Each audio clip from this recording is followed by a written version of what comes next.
बोलते रहे।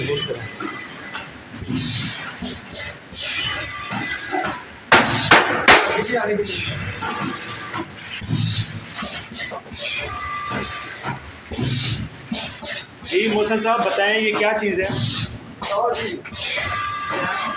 कुछ नहीं, आ जाए बताएं यार। जी सर ये क्या चीज़ है? अच्छा साशे फिलिंग मशीन है। तो ये इस पे आपने 100 ग्राम साशे बना रहे हैं आप? 100 ग्राम साशे। अच्छा यूनिक है, कोई और बना रहा है? अच्छा मौलाना साहब आप बना रहे हैं इसको? अच्छा तो 100 ग्राम जो साशे है ये प्रिक्स में पहली दफ़ा बन रहा है? जी सर ये पहली दफ़ा। तो कैसे रिजल्ट हैं इसके? माशाल्लाह काफ़ी दो दिन में 5 घंटे में हो गए। अच्छा और ऑनलाइन मेन मतलब ऑनलाइन पैकिंग हो रही है। पहले ये होता था कि हम बैच बना देते थे, 2 दिन लगते थे पैकिंग और उसकी पैकिंग होती थी। तो अब ये है कि 5 घंटे में ऑनलाइन पैकिंग भी हो रही है। चलें जी ये देखें यहाँ से ये पाउडर ले रहा है बच्चा। अभी मैं ये हापर है और हापर के बाद जो है ना ये फॉयल आ रही है और फॉयल से ये आप देखें तो ये जो है ना साशे बन रहे हैं और इसके बाद जो है ना ये ऑनलाइन जो है ना यहाँ पे बन के तो ये पैक हो रहा है।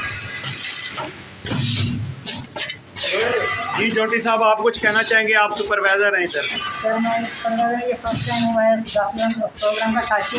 हाँ जी। तो मेरे ख्याल में हमें कुछ दिया जाए। जी बिल्कुल आपको देते हैं इंशाल्लाह, इसमें से 2 साशे आप ले जाइएगा। अमार साहब आप यहाँ पे फार्मासिस्ट हैं? अच्छा तो आप क्या कहेंगे ये जो आपने एक नई जो है ना डिस्कवरी की है 100 ग्राम साशे की, तो कैसा रहा आपका ये एक्सपीरियंस? अच्छा लग रहा है। मैं चेक कर रहा हूँ माशाल्लाह अच्छा लग रहा है 100%। हाँ मुतमैन है मार्केट में इसकी जो है ना वैल्यू एक्सप्लोर होगी? बिल्कुल होगी 110% होगी। चलें जी अगर ये अच्छा मार्केट में जो है ना बेस करती है तो मैं यही कहूँगा कि जिन लोगों ने इसमें काविश की है उनको कंपनी की तरफ से बेहतरीन किस्म का बोनस मिलना चाहिए। ठीक है जी, एग्री हैं सारे लोग? हाँ जी बाकी सब एग्री हैं? चलें जी थैंक यू सो मच।